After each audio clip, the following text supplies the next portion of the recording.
रहीम students 6 class अस्सलाम वालेकुम। आज हम जो है यूनिट नंबर 7 पार्ट हिस्ट्री का यानी हिस्ट्री का हिस्सा है जो उसका यूनिट नंबर 6 पहले हमने पढ़ा। अब हम इसका स्टार्ट करेंगे यूनिट नंबर 7 7वां बाब जनूबी एशिया में मुसलमान।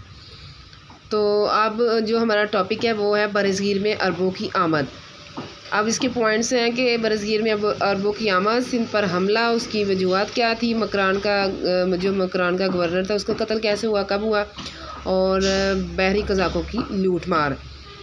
तो सबसे पहले ये हम पढ़ते हैं कि बरसगीर में अरब आए कैसे थे। अरब जो लोग थे यानी कि अरब लोग ज़्यादातर ताजर थे असल में, जिनके जो तजारती तल्लुकात थे वो बरसगीर के लोगों के साथ थे। इस्लाम से पहले भी थे, यानी कि ये नहीं कि बाद में इस्लाम कबूल करने के बाद यानी कि इस्लाम जब आया, जब नबी पाक सल्लल्लाहु अलैहि वसल्लम दुनिया में तशरीफ़ लाए उस वक्त, बल्कि उससे पहले भी जो थे इनके तजारती तल्लुकात बरसगीर के लोगों के साथ थे अरबों के। लेकिन जब इस्लाम आ गया तो मुसलमानों को तजारती मकासद के लिए जो उस वक्त लंका यानी जो मौजूदा श्रीलंका मुल्क है वहाँ पे बर्मा और जो दूसरे मशरक़ी ममालिक थे वहाँ तक जाने के लिए सिंध की जो बंदरगाह थी दीबल, उस समेत बहुत सी बंदरगाहों से गुजरना पड़ता था। और इन इलाकों में अरबों के जो अहम तजारती मराकज़ थे सरांदीब यानी कि जो मौजूदा श्रीलंका है मुल्क है, गुजरात, सिंध, ये पाकिस्तान के जो इलाके हैं, और मालदीव जो मौजूदा मुल्क है जहाँ पे बहुत से अरब जो थे वो आबाद हो गए थे। अब सिंध पर हमला किसने किया था और कब हुआ था, इसकी वजह क्या थी। असल में सिंध पर हमला किया था 712 में यानी 712 में मोहम्मद बिन कासम ने,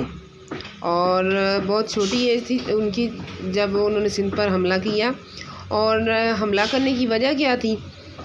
जो थे, असल में पहली वजह ये थी कि जो पहला हम पॉइंट पढ़ते इसका,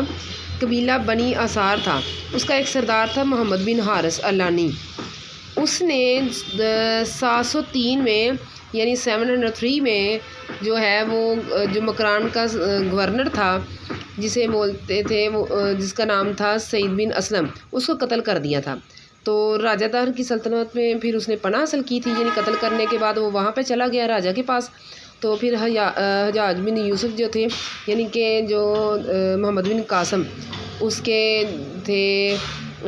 लगते ससुर थे और उनके रिश्तेदार थे, यानी कि तो उसने फिर कत्ल का जो कातिल जिसने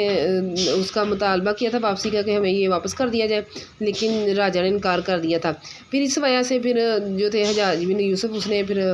मोहम्मद बिन कासम को वहाँ भेजा था कि इसको वहाँ से छुड़ा के लाएँ, ये पकड़ के लाएँ जो मकरान का गवर्नर सईद बिन असलम का जो कातिल था यानी कि मोहम्मद हारिस बिन अलानी, उसको पकड़ के लाएँ, ये वजह थी। और दूसरी वजह ये थी बहरी कज़ाकों की लूट मार। इस्लामी हुकूमत पूरे अरब और आसपास के ममालिक तक फैल गई थी, तो इसलिए दुनिया का हर हुक्मरान खलीफतुल इस्लाम से दोस्ती करना चाहता था। तो इस वक्त जो सरांदीप था यानी कि जो मौजूदा श्रीलंका, उसके राजा ने 8 बहरी जहाज़ों पर मुश्तमिल एक बेड़ा था वो उसने जो खलीफा की खिदमत में पेश किया, और उसमें साथ इसने सिर्फ बेड़ा ही नहीं दिया, बस उसके साथ बहुत से उन्होंने बेशुमार कीमती तोहफ़े भी देकर उसे रवाना किया था। तो इसमें कुछ मुसलमान हज की गर्ज से भी सवार थे, यानी इसमें कुछ मुस्लिम थे और कुछ नॉन मुस्लिम। तो इसमें अरब ताजरों की जो बेवाएँ यतीम है उसको भी सवार किया गया था, जितने भी लोग थे जो उनको फिर इस तरह किया गया कि लंका में वो जब जो इंतकाल कर गए थे यानी रास्ते में जो मर गए थे, तो फिर जब ये बहरी काफ़िला सिंध की मशहूर जो बंदरगाह थी दीबल वहाँ पर पहुँचा, तो सिंध के जो करीबी कज़ाक थे यानी कि डाकू थे, जो